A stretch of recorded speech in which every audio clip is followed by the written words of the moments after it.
Maranatha, Tuhan Yesus segera datang. Saya Pendeta Wanda Dumais dari BIC Sydney, Australia. Saudara, pagi ini saya ingin berbicara tentang Kitab Wahyu. Mari kita lihat di dalam Wahyu 1 ayat 1.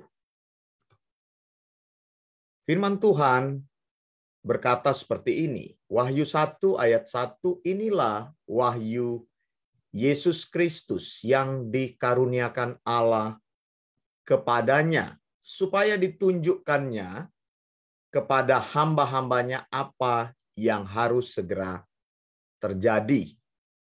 Dan oleh malaikat yang diutusnya, ia telah menyatakannya kepada hambanya Yohanes.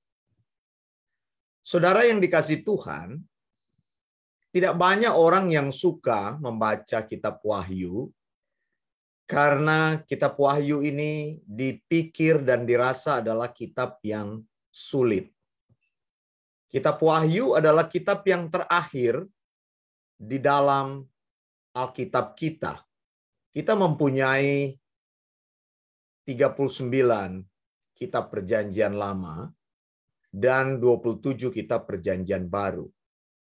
Saudara, kitab pertama di dalam Alkitab itu adalah kitab Kejadian. Dan kitab Kejadian itu dalam bahasa Ibraninya adalah Beresit. Beresit artinya permulaan. Jadi tepat sekali kitab Kejadian ditaruh di permulaan sebagai kitab pertama pewahyuan Allah kepada manusia.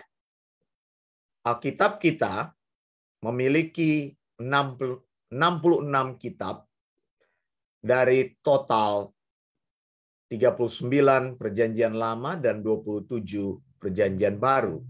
Nah, Kejadian atau kitab Kejadian ditempatkan di awal sekali di pertama sesuai dengan namanya adalah Kejadian. Berisi mengenai rencana Allah sejak semula. Permulaan rencana Allah kepada manusia. Nah, kita mengetahui apa yang terjadi dengan seluruh ciptaan ini. Permulaannya dimulai pada kitab Kejadian. Lalu sekarang saya ingin bicara mengenai kitab Wahyu. Kitab Wahyu ini adalah kitab yang terakhir sekali ditulis.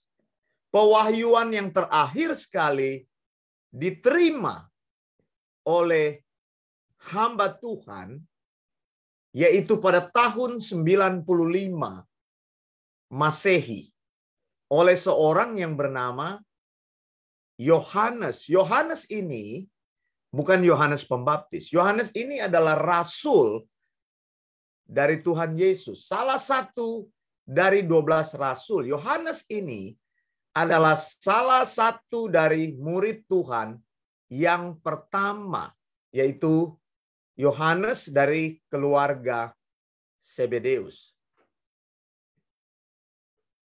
Saudara yang dikasihi Tuhan, nah, Tuhan memberikan kepada dia pewahyuan ketika dia diasingkan, dibuang di Pulau Patmos. Salah satu pulau kecil dan terasing di negara Yunani. Sampai hari ini pulau itu ada. Mengapa Yohanes dibuang ke sana? Yohanes dibuang ke sana oleh Kaisar Domitian. Karena Yohanes dianggap membahayakan pemerintahan kaisar pada waktu itu. Kaisar Domitian tidak menyukai kepada orang-orang yang menentang pemerintahannya, yang suka bernubuat, yang suka menggunakan ilmu sihir, suka menyampaikan wahyu dan sebagainya. Dan Yohanes adalah salah satu orang yang dianggap berbahaya. Karena Kaisar Domitian menganggap dirinya adalah Allah. Tidak boleh ada perintah atau pewahyuan lain yang turun kepada manusia selain perintah daripada raja. Saudara, tahun 95 Masehi itu adalah tahun yang merupakan tahun-tahun terakhir dari kehidupan para rasul. Dan Yohanes ini adalah rasul yang hidup di masa yang terakhir sekali. Dia adalah rasul yang terakhir sekali hidup dari ke-12 rasul. Saudara, jadi saya mau katakan di sini bahwa apa yang diterima Yohanes itu adalah sesuatu yang akan terjadi nanti. Sebuah nubuat demi nubuat yang akan diterima oleh Yohanes dan akan digenapi Tuhan. Alkitab katakan supaya ditunjukkannya kepada hamba-hambanya apa yang harus segera terjadi, bahwa akan terjadi penggenapannya. Kata entace ini, bahwa segera Tuhan akan melakukannya. Artinya apa? Bahwa hal-hal yang dibicarakan di dalam Yohanes itu banyak sekali hal-hal yang belum terjadi. Nah, kalau kita memeriksa kitab Wahyu, ada 3 hal yang Tuhan bicarakan kepada Yohanes. Contoh, saudara, sebelum saya lebih dalam lagi menjelaskan ayat ini, saya ingin kita melihat di dalam ayat yang ke-19 dari Wahyu pasal 1. Dikatakan Wahyu pasal 1 ayat 19, dikatakan seperti ini. Perintah kepada Yohanes dikatakan, karena itu tuliskanlah apa yang telah kau lihat. Saudara, apa yang Yohanes lihat, kita akan baca dalam keseluruhan pasal 1. Jadi Wahyu pasal 1 berisi tentang segala sesuatu yang telah dilihat oleh Yohanes. Kemudian apa yang dikatakan lagi kepada Yohanes, baik yang terjadi sekarang. Nah, kita melihat Wahyu pasal 2 sampai pasal 3 itu berisi tentang apa yang sedang terjadi. Apa yang sedang terjadi. Kemudian di sini saya tuliskan apa yang sudah terjadi. Lalu Alkitab katakan adalah maupun apa yang terjadi sesudah ini. Jadi ada 3 hal yang Yohanes lihat. Nah, saya ingin kita memahami kitab Yohanes, kitab Wahyu dengan gampang, yaitu pasal 4 sampai pasal 22 bercerita tentang apa yang akan terjadi. Jadi ini bicara tentang future, masa depan. Ini bicara tentang masa kini. Dan ini tentang bicara tentang sesuatu yang sudah berlalu.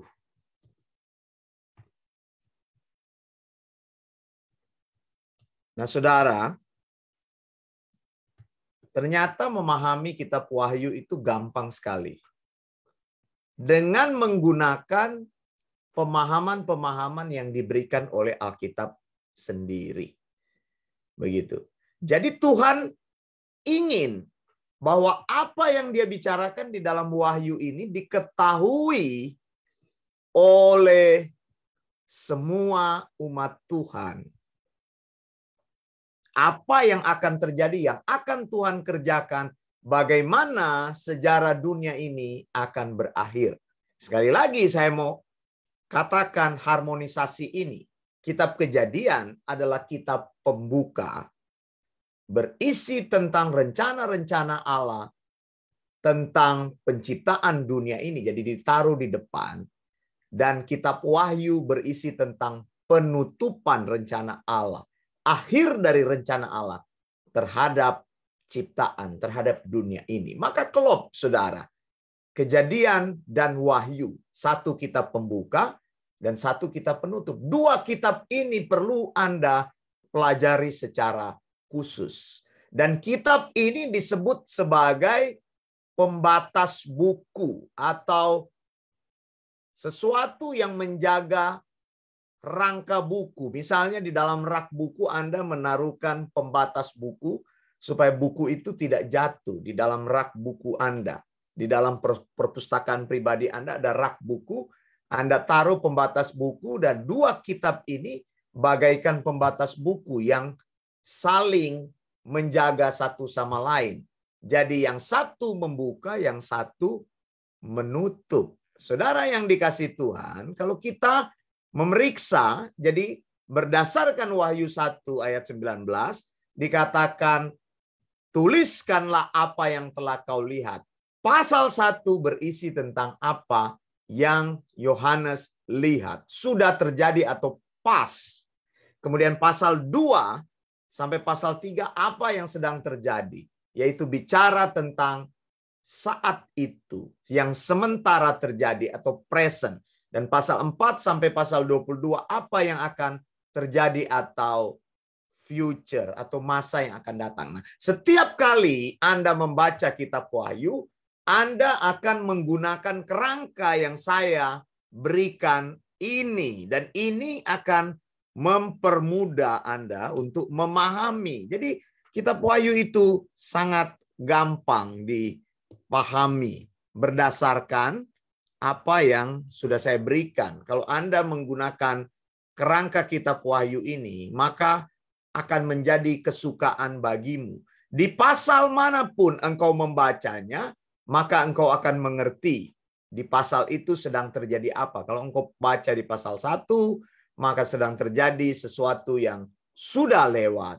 Di pasal 2, 3, apa yang sementara terjadi. Pasal 4 ayat 23, apa yang akan terjadi. Belum terjadi, akan sementara terjadi. Nah, saya bacakan di dalam bahasa aslinya Textus Receptus. Dikatakan seperti ini, Wahyu 1 ayat 1, Apokalipsis, Yesu Kristo en edoken auto hoteos desai tois dulois auto hadei genestai entace kai esemasen aposlestai diato angelo auto todolo atau Yowane.